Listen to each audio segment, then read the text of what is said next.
Nice big round of applause one more time for Lucy, please. Thank you. So my name's Lucy. I studied software engineering at Queen's University Belfast as part of a PwC higher apprenticeship and did 5.5 years for my time. So thankfully I have escaped that, and since December I've been a software engineer at Arcit, which is a company that develops enterprise-grade post-quantum security solutions for sort of any kind of business. So this whole talk is about post-quantum migration, and if you don't know what that is yet, you'll know very shortly, because your company is going to need to sort of engage with a company like my company to be able to like complete that migration. So Arcit does everything from protecting current cryptographic assets, everything from detecting and inventorying your current cryptographic assets to protecting your current data assets and complying with current legislation and future legislation, which will be developed as sort of quantum becomes a bigger issue and AI can piss off. This talk has no AI graphics in it. I drew every graphic or found them on the internet from someone else who drew the graphic. So the talk is post-quantum cryptography. And it's sort of, my goal is that by the end of today, you'll be able to leave and have the vocabulary and the understanding so that by the time that your company comes to a point of needing their post-quantum migration, you can stand up and say, yeah, I would like to be part of that, because we know that women are more likely to like not put their hand up and not take part in an initiative if they're not 100% versed in it. So if you know all of the words that they're like going to use in this environment, you can like be part of the task force within your company that then engages with my company or like some other post-quantum migration people that aren't so good. So we'll go through everything from the difference between a classical computer and a quantum computer, the prime numbers that are used in quantum computing or that are threatened by quantum computing and used in classical encryption. And then the scary stuff, or the pretend scary stuff about harvest now, decrypt later, which isn't that scary. And then I'll show you the timeline, which we're already kind of part of the way into. So I think we should always start from a known, and I know that you know what a classical computer is, because if your screen time is anything like mine, you're glued to a classical computer like 15 hours of the day. Every waking second, I'm looking at a classical computer. And that's because quantum computers don't exist yet. You can't go into Apple and buy the latest quantum iPhone. You can only buy this kind. And the core difference is that classical computers can only think in bits. They can only think in 0 or 1. The same way that we count to 10 on our fingers, they can only store information and transmit information as a 0 or a 1.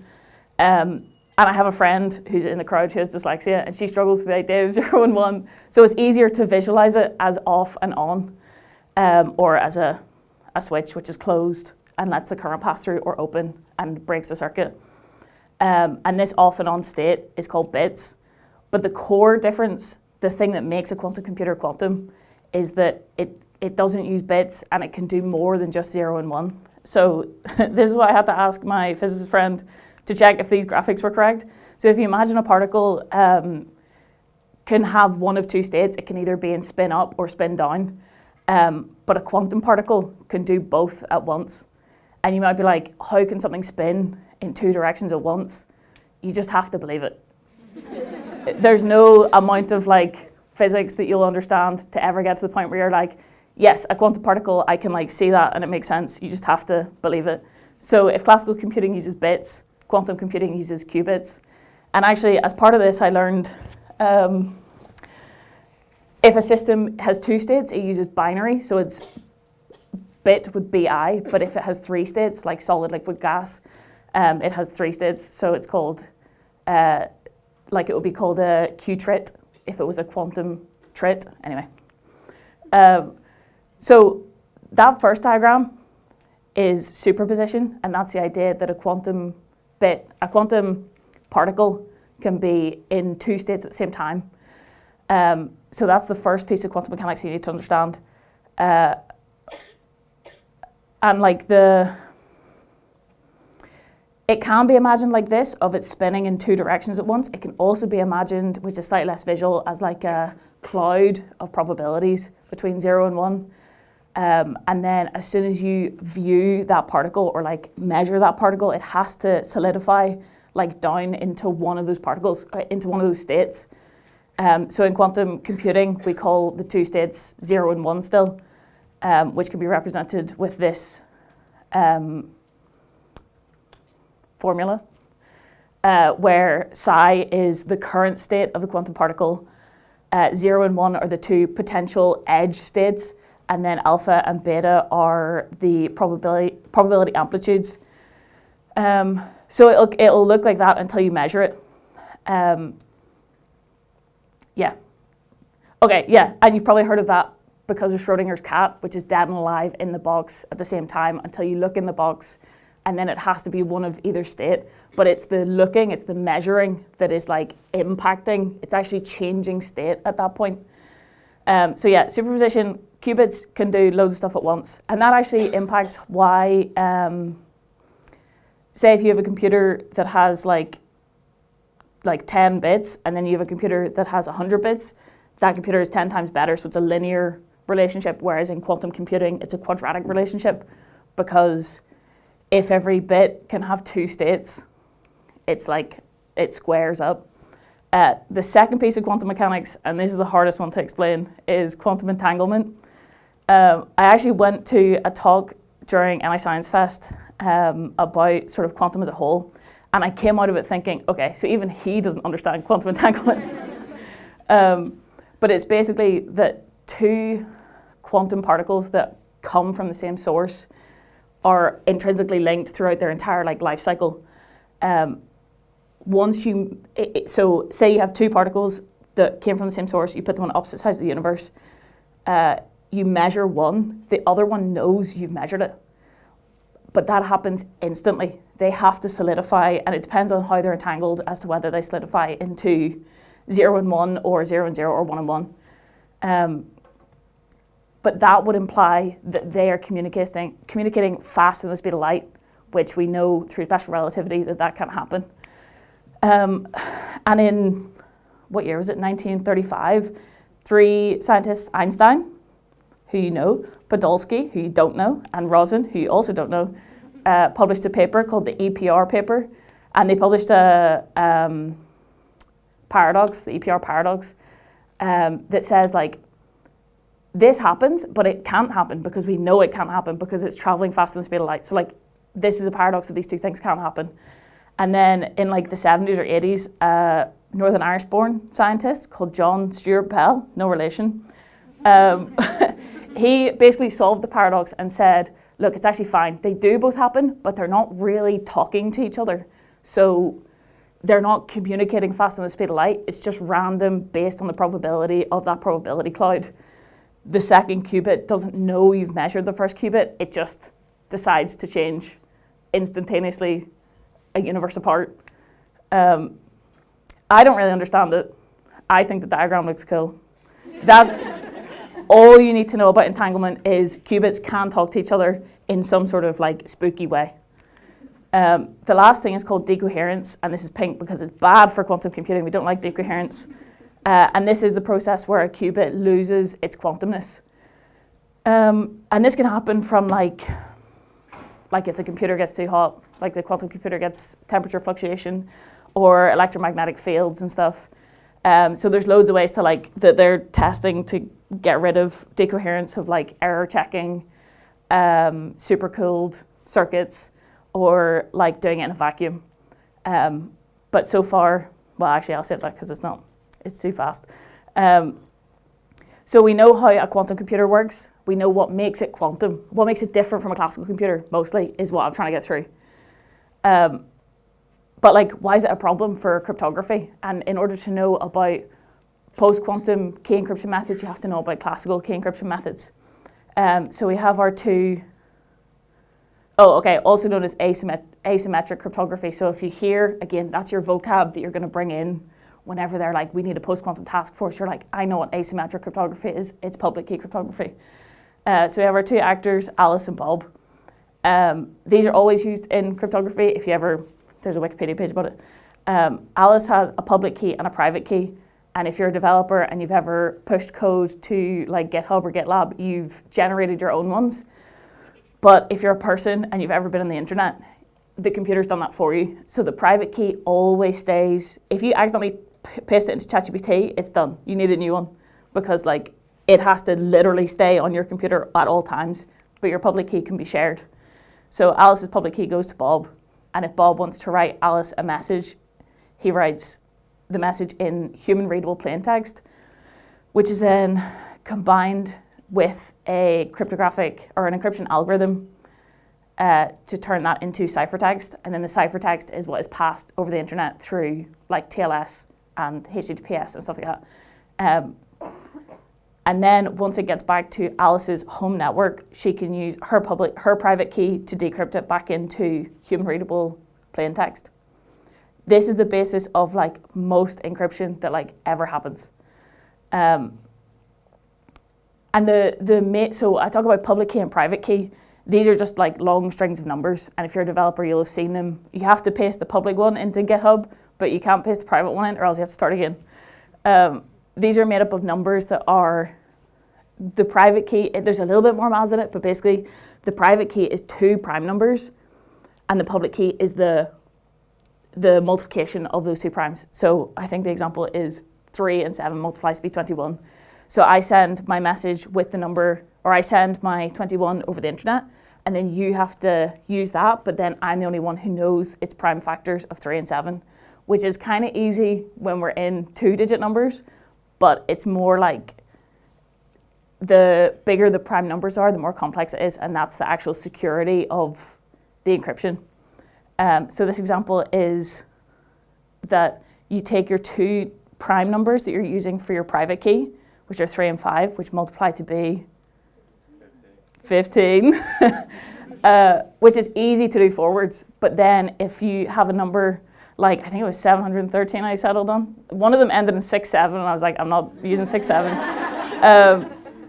So say then you have someone else's public key, which is 713, you'd have to figure out what the 2 prime numbers are, the 2 prime factors, which are harder to like deduce instantly. Obviously a computer can do this. But once you get into like real world levels of encryption, the private key prime numbers are so big that like you can break it, but not in like a relevant time frame. So it could be like 5,000 years and you're like, okay, I don't have that long to like decode your WhatsApp message. But a quantum computer, because it's quadratic instead of linear, it makes that timeline much shorter. So that's how quantum computers impact this kind of cryptography. What's the next slide? Okay, so you might think, okay, well, we don't have a quantum computer yet. We've got like one that can, I think the biggest that it could, I think 21 was actually the biggest number that it could factorize because they're not stable enough to be big enough yet. So you might be like, okay, we've got time to sort of think about this and like protect all of our data. But what really happens is, and this is the thing that you'll see the most headlines about when it comes to quantum, is harvest now, decrypt later, of even if I don't have a quantum computer yet, I can take your encrypted data and just hang on to it and like wait. And then once I have a quantum computer, I have your decrypted data. And you're like, oh no, that's everything from my bank card details that I put into websites. Anything that you're doing now could be harvested and could be decrypted later. But say if someone had my bank card details now, the most damage that they could do in 2035 is nothing because the bank card's expired. And I think that is a really good point as to it's in your favor when it comes to harvest now, decrypt later.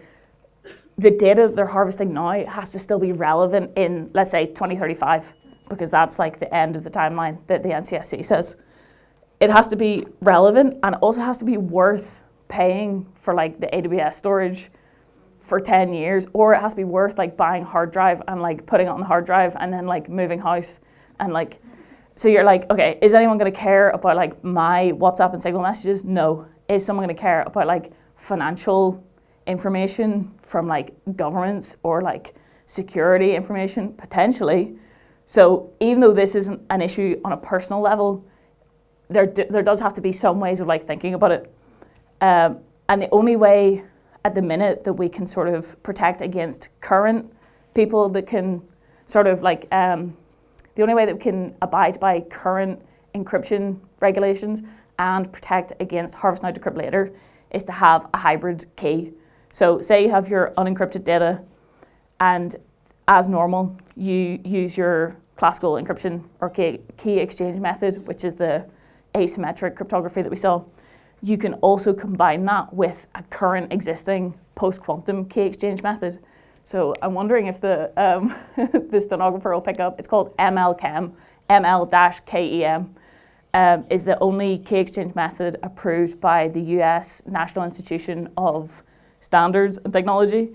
But if you wrap it in both, you're secure now and you're secure in 2035 whenever they try and decrypt it. So what's the next slide? Okay, yeah, so this is an example of a hybrid key of classical and post-quantum. But you can have hybrid keys of classical and classical, of asymmetric and symmetric. But this is the one that's going to help against harvest now, decrypt later. So we've been through, I'll do the timeline. So the NCSC is the cybersecurity part of GCHQ, which is the government GC, communications headquarter. Obviously they do comms in kind of all areas. So the NCSC is the National Cybersecurity Center and they do cybersecurity. They're saying that every company has to have a full inventory of their cryptographic assets. And that's kind of like, that's what I do, is like, seeing what, not even what websites you're connecting to, but what the encryption standard is of those websites. You have to know that for like all of your systems and all of your maybe air-gapped networks if you work in that kind of environment by 2028. And like, that's not that far away, especially in PwC before I did like budgeting and stuff. You would have to be budgeting now and planning now for that to happen in time for it to be done in 2028. So that's scary. And then they also want like your main stuff moved to quantum key exchange methods or hybrid keys by 2031. And then they want everything done by 2035. And I mean everything. I think it was like the first or second day at this new job, my manager was like, that's easy for like software as a service platforms, but like there's a box buried next to the Mourne Mountains that like measures the height of like water tables and stuff. And like that has to have a post-quantum key exchange method. So like someone has to go find that box and dig it up. Another timeline is published by G7, like cyber expert group. And this is more to do with the financial sector, but they're saying similar of like, they even have like an understanding and awareness section of like, go and read about this first, have everything documented by 2028 and then like be mostly done, almost entirely done by 2035. But hopefully this gives you enough of the like language and vernacular and understanding that by the time that your company decides to come to a company like Arcit, or even there's 6 others suggested by the NCSC for this kind of like initial phase of like inventorying your cryptographic assets, by the time your company decides to do that, you can be like, yeah, I know what quantum computing is. I know why it's a problem for current classical encryption. So I'll be able to do that. And it won't be a task force just full of men by accident because I'm going to be there and I'm going to be there intentionally. So a little bit of a recap, and this is the slide you want to take a picture of once it's done. So that you remember all of because we've gone through physics and then also real world, like your data that is like, because your personal data isn't going to be that important to harvest now and decrypt later, but your business's data, it might be important enough. So what we've gone through today is classical computing uses bits, quantum computing uses qubits. Quantum computing benefits from the quantum mechanics of superposition and entanglement. That's what makes quantum computing class. Decoherence is what makes quantum computing hard to do, and that's what we're trying to fight against. The reason that we care about quantum computers in cryptography is it threatens the prime number, it threatens the prime factorization of the numbers that we use in public key cryptography.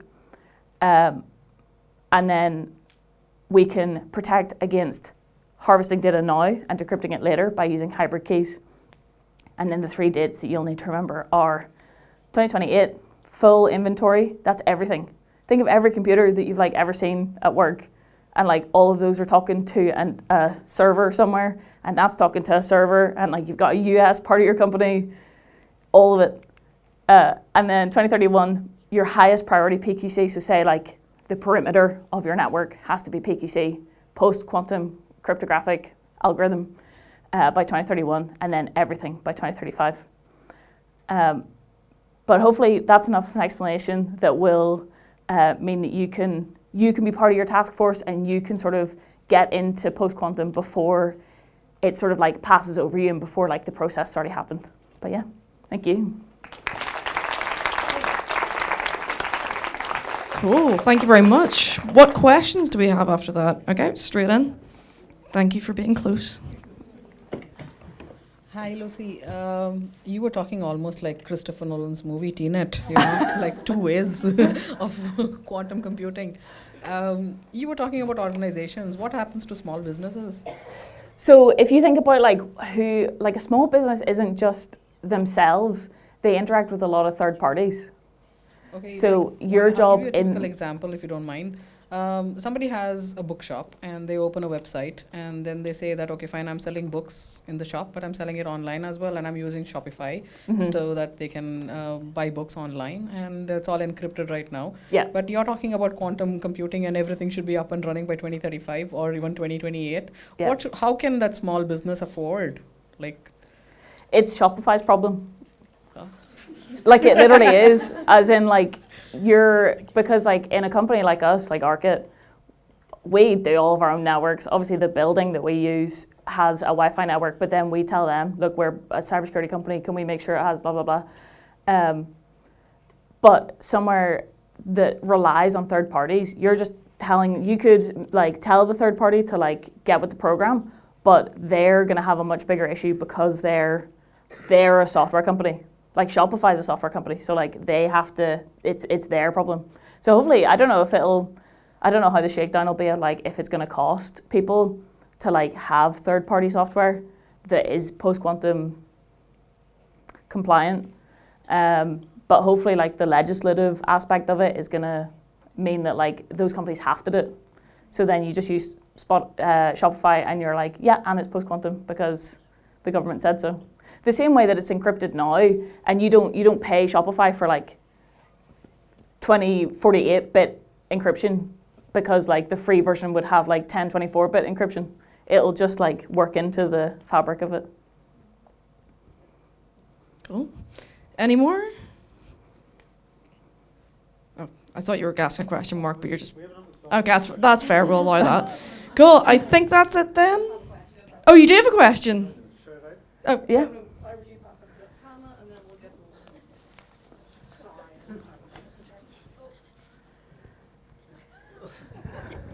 Thanks, everyone.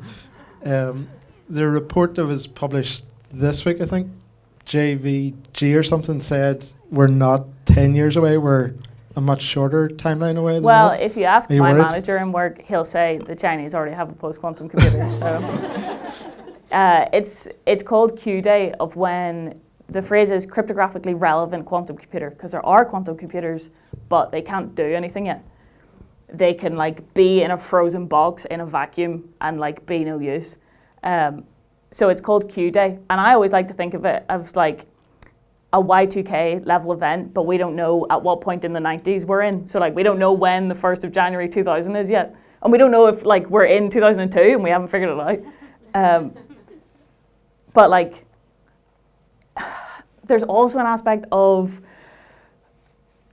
stuff happens when it needs to happen. So like, it's not a technological limitation that we don't have quantum computers. It's a political and not even scientific, a political and a financial limitation of like, do you think we only just figured out in the 60s that we could go to the moon? Or was there some sort of political reasoning that we funded pumped the money in to fund that? If we decided like today that like quantum cryptography was super important, there would be like Google has enough money that it could just make it tomorrow. I don't think it's a scientific limitation. I think it's a political limitation. And we always use a phrase of steam engine time, of like all the steam engines arrived at the point at which the world needed steam engines. But steam engines could have existed, but there was just no funding and there was no desire to like do that yet. But people talk about steam engine time as like technological determinism, but I think it's sort of, there's a broader picture of like, now that AI has happened and now data sovereignty is a much bigger deal, quantum is going to come quicker. Because you are right that they always say quantum computers in 10 years, but they've been saying that for 30 years. And actually on my link tree, I have an article about that I read. But yeah, you're right, it is going to come quicker. So that's why it's important to have hybrid keys. Lovely. Any more? Okay, right at the back. I'm going to go this way, so I'm going to just... No, it's okay. I'll come around. I'll come to you. We have time. I need the exercise. Okay. No, it's fine. I'm going. Oh, it's fine. Nothing happened. It's the real downside of being 5'2" when you try and take 2 steps at a time. It's a struggle.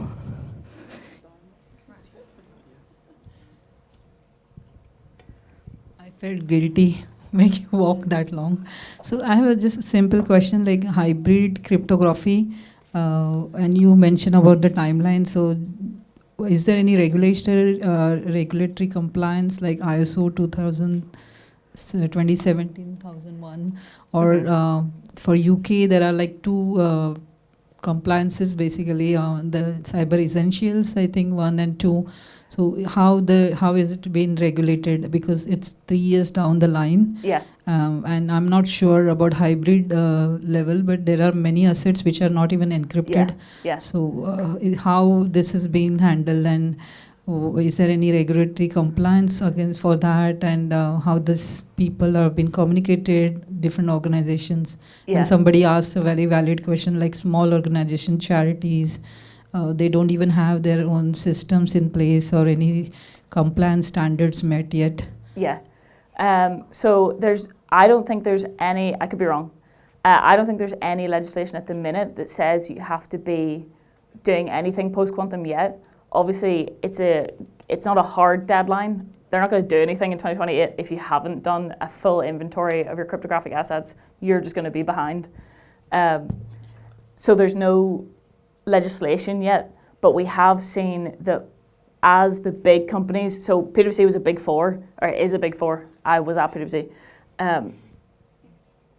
They will start, so they're already in touch with companies like us to sort of be able to spread the cryptographic inventorying through all of their clients. So we've already started to see that, but in terms of legislation, nothing yet. You just have to know what you're looking at by 2038, and then if you're a big important company, you'll figure out that like you do have stuff to secure by 2031. But for small companies, it's all third-party stuff.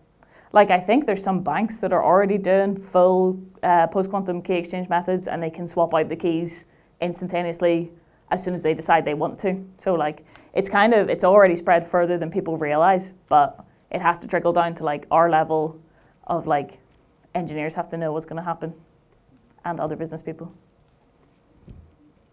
Great. Thank you. Any more?